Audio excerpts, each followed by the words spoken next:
প্রিয় স্টুডেন্ট আসসালামু আলাইকুম। এখন আমরা করব ফিনান্সিয়াল ম্যানেজমেন্ট এর 5 নম্বর চ্যাপ্টার ক্যাপিটাল মার্কেট ফিনান্সিং এর 6ষ্ঠ ক্লাস। এখন আমরা যে অঙ্কটি করব, অঙ্কটি 2008 সালে আসছে। অঙ্কটিতে বলা হয়েছে এসজেডআই কোম্পানি নিড টু রেজ টাকা 20 লাখ। কোম্পানি নতুন করে রেজ ফান্ড 20 লাখ টাকা প্রয়োজন to pay it diamond in the wrong campaign.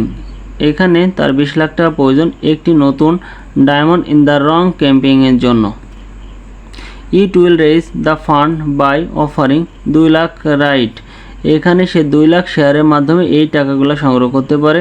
Each of which entitles the owner to buy on new share. এখানে বলা আছে একজন ওনার একটি নতুন শেয়ার ক্রয় করতে পারবে। The company currently has outstanding 10 lakh share টাকা 20। এখানে কোম্পানির 10 লাখ শেয়ার পুরাতন দেওয়া আছে এবং প্রতিটি শেয়ারের মূল্য 20 টাকা। অর্থাৎ এখানে বলা আছে owner to buy on new share. এখানে অনার একটি নতুন শেয়ার ক্রয় করতে পারবে এবং কোন অধিকারের ভিত্তিতে সেগুলো নিচে বের করতে হবে। রিকোয়ারমেন্ট একে বলছে what must be the subscription price. Subscription price SP কত সেটা নির্ণয় করতে হবে। দিয়ে বলছে what will be a share price after the right issue. Right ইস্যুর পরে শেয়ার প্রাইসটা কত সেটা আমাদের নির্ণয় করতে হবে। What is the value of right to buy new share. একটি নতুন শেয়ার ক্রয় করার জন্য তোমার ভ্যালুর অর্থাৎ রাইটের ভ্যালুটা কত সেটা নির্ণয় করতে হবে। How many rights would be issue and investor who currently own 1000 share. বিনিয়োগকারীর 1000 পুরাতন শেয়ার থাকলে এখন কতগুলো শেয়ার সে ক্রয় করতে পারবে রাইটের ভিত্তিতে তাই নির্ণয় করতে হবে। এখন আমরা আগে গিভেন দ্যাটটা করে নিব। Fund to be raised 20 lakh, number of new share 2 lakh, old share 10 lakh, old share price 20 টাকা। পেমেন্ট আগে বলছে সাবস্ক্রিপশন প্রাইস এসপি, সূত্র আছে fund to be raised by number of share, সমাধান করলে পাই 10 টাকা।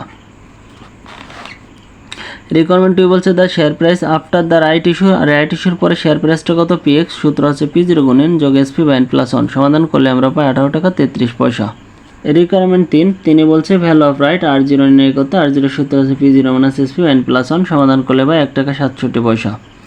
রিকোয়ারমেন্ট 5 বলছে একজন শেয়ারহোল্ডারের যদি 1000 শেয়ার থাকে তাহলে সে কতগুলো শেয়ার ক্রয় করতে পারবে, তার অধিকারটা কত সেটা আমাদের নির্ণয় করতে বলছে।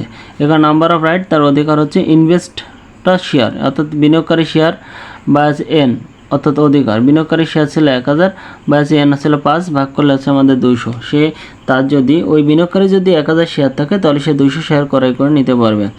প্রিয় শিক্ষার্থী, অঙ্ক যদি না বুঝে থাকেন অবশ্যই কমেন্টে জানাবেন। আমার ভিডিওটি যদি আপনাদের ভালো লেগে থাকে তাহলে আমার চ্যানেলটিকে সাবস্ক্রাইব করুন এবং পরবর্তী ভিডিওগুলো পাওয়ার জন্য পাশে থাকা বেল আইকনটি প্রেস করুন।